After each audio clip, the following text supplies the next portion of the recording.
What's good, everybody? Jackson's Gambit here. So, I just got finished watching the movie The Hitch-Hiker. Have you ever picked up somebody on the side of the road? Or more so, would you pick up somebody on the side of the road? I've picked up a hitchhiker once. Dude had intense body odor. All the windows were rolled down on that ride. He had me looking like Ace Ventura with my head out the window. But he was a nice guy. Not this guy. He up the game for everybody. It's all your fault! All your fault! We warned you! In the movie The Hitchhiker, friends Roy and Gilbert are on a fishing trip to Mexico. Unknowing to them, a serial murderer hitchhiker named Emmett Myers is on the loose, ending any good Samaritan that gives this man a lift. Knowing he's being hunted by police, he's picked up by Roy and Gilbert and forces them to drive him through the California desert where he plans on escaping via ferry across the Gulf of California. Not only does Myers force the two to drive him, but he sadistically terrorizes them along the way. Clearly somebody's enjoying this trip. Can't say the same for the other two. Time is of the essence for Myers, as well as the two men. If Myers makes it to the ferry, the two won't survive. So what's the plan? Lisa, think of something! Hands up. Might give up. Might give up. 9 out of 10. This movie is actually based on a true story of William Edward Cook Jr., who went on a 22-day spree between Missouri and California. It's amazing how these stories are based on actual true events. And he actually did hold two men hostage. This movie was also directed by a female director, Ida Lupino. And there weren't a whole lot of female directors around this time in the 1950s, and it was actually directed pretty well. I like the fact that this movie didn't waste any time getting straight to the point. Okay, this guy was looking for a ride. He was trying to get from point A to point B. Sometimes in these kinds of movies, they like to extend it by adding stuff that didn't make sense, but there was a motive in everything in this movie with the two gentlemen and with the killer. Both men had different motives in this movie. Gilbert wanted a more of a solidified plan. He didn't want to just jump the gun and do something that might get them both killed. I mean, because he was a father, so his whole objective was trying to get home. Meanwhile, Roy was more of the gun-ho guy. You know, he was steamed most of the movie. And it did seem like Myers was messing with Roy more than he was messing with Gilbert. So Roy was either like, we either take this guy out or we make a run for it. Now they do go with Roy's route, but obviously they get caught.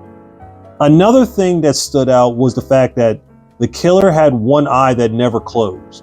So they would drive during the day, and then at night they would sleep. And of course he's got the gun on them. I'm not gonna let you guys escape. And he would lie still, and you wouldn't know if the guy was sleeping or not because he had one eye open the entire time. So you didn't know what to do. Should we make a run for it? Should we attack him? Because you don't know. But you did know that he's not going to take you out because he needs you. But I just felt that was really eerie and suspenseful because you don't know what direction to take. Because you don't know if he's asleep or not. I also like the fact that Gilbert left little clues at stops they were at. Like at one point he took his ring off and he left it at the gas station. And then when the police showed up at the gas station, they found the ring and they were like, oh, they've been here. And it had his name on the ring so they know who he had held hostage. The only thing I didn't like about this movie was the end. It just felt like a happy ending-ish type of film. Because eventually the police do catch Myers and they take him away. Now, of course, Roy's kind of wilding out because he was waiting for this opportunity to let this guy have it. And then at the end, they just kind of walk away and they're like, it's all over, man. And they just kind of walk off into the sunset type shit.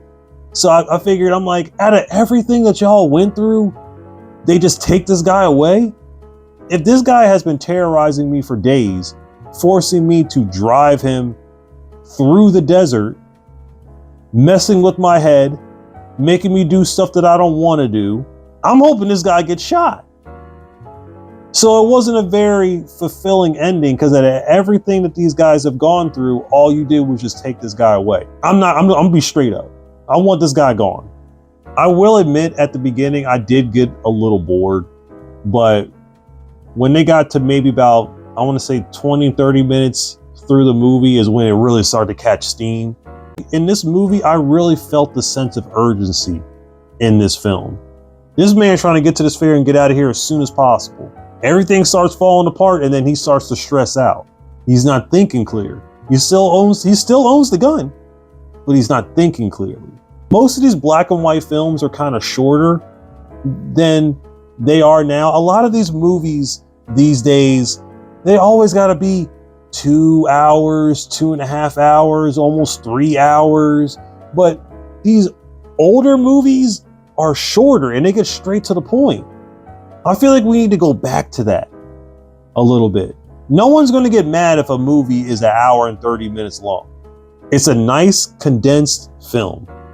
I like this kind of party. I like this kind of party, baby. You can find The Hitch-Hiker on Tubi, Pluto, Sling, Fandango at Home, and Amazon Prime.